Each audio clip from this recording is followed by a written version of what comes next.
From the war in Ukraine to climate change, President Biden laid out his foreign policy platform in front of world leaders this morning at the United Nations General Assembly. Michael George reports from the UN, where Ukraine's embattled president is making his first visit since the start of Russia's invasion.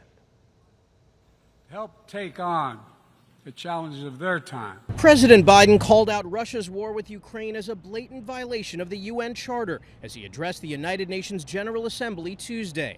If you allow Ukraine to be carved up, is the independence of any nation secure?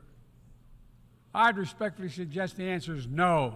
The president also outlined the United States' vision to solve other global challenges, including climate change.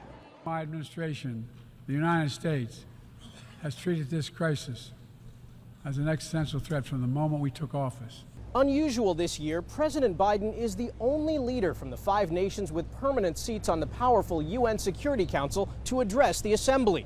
The heads of China, Russia, France, and Britain all decided to skip the event this year. Their absence comes as Ukraine's president, Vladimir Zelensky, makes his first in-person visit to the global gathering since Russia's invasion began. In an interview on 60 Minutes ahead of his speech, he argued the Russians will invade other countries unless they're defeated in Ukraine. If the Russians reach Poland, what's next? A third world war? Zelensky is set to visit the White House and Capitol Hill later this week as Congress weighs Biden's request for an additional $24 billion in aid for Ukraine.